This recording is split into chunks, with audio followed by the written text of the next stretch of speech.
1, 0. সূর্যের তীব্র তাপ, ভয়াবহ বিকিরণ এবং অনন্য রহস্যের জাল এখনও ছিন্ন করা যায়নি। বিজ্ঞানীরা রাত দিন পরিশ্রম করছেন সূর্যের রহস্য উন্মোচনে। পার্কার সোলার প্রোবের সাহসী অভিযান। বিজ্ঞানীরা জীবনের সবচেয়ে বড় চ্যালেঞ্জ নিয়ে তাকিয়ে রয়েছেন। সূর্যকে জানার পথে প্রথমবারের মতো ইতিহাস সৃষ্টি করা হয়েছে। এটা কোনো হলিউড মুভির দৃশ্য নয়, এটা বাস্তব। সূর্যকে ছোঁয়ার চেষ্টায় সবচেয়ে সাহসী মহাকাশযান পার্কার সোলার প্রোব এক নতুন যুগের সূচনা করেছে। ভেবেছিলেন সূর্য এতটাই দূরে সেখানে যাওয়ার চিন্তা করা অসম্ভব। কিছু কিছু সময় অসাধ্য সাধন করে বিজ্ঞান। সেই মুহূর্তটি হয়তো আজ আমাদের সামনে। নাসার মহাকাশযান Parker solar probe ৬১ lakh kilometre দূরে সূর্যের এমন এক জায়গায় পৌঁছেছে যেখানে কোনো মহাকাশযান এর আগে কখনো যায়নি।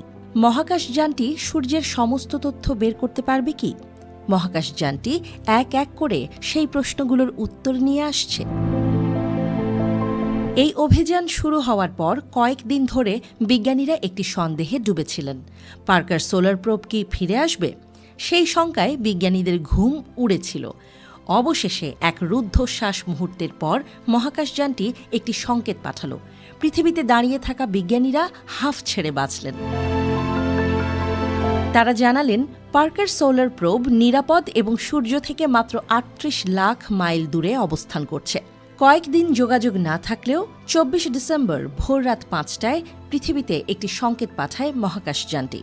সূর্যের কাছাকাছি থাকায় পার্কার সোলার প্রোবকে প্রচণ্ড তাপমাত্রা এবং বিপজ্জনক রশ্মির মুখোমুখি হতে হয়েছিল। নাসা জানিয়েছে মহাকাশযানটি নিরাপদ এবং স্বাভাবিকভাবে কাজ করছে। নাসার বিজ্ঞানী নিকোলা ফক্স বলেছেন, আমরা যদি সূর্য আর পৃথিবীকে ১ মিটার দূরত্বে রাখি তবে পার্কার সূর্য থেকে মাত্র ৪ সেন্টিমিটার দূরে ছিল। এই মহাকাশযানটি সূর্যের বাইরের আবহমণ্ডলে প্রবেশ করে এবং তাৎক্ষণিকভাবে প্রচণ্ড তাপমাত্রা ও রশ্মি সহ্য করতে হয়। তবে এর মূল উদ্দেশ্য ছিল সূর্যের করোনার রহস্য উদ্ঘাটন করা। করোনা সূর্যের পৃষ্ঠের চেয়ে অনেক বেশি গরম। বিজ্ঞানীরা এখনও জানেন না কেন সূর্যের বাইরের অংশ এতটা উত্তপ্ত।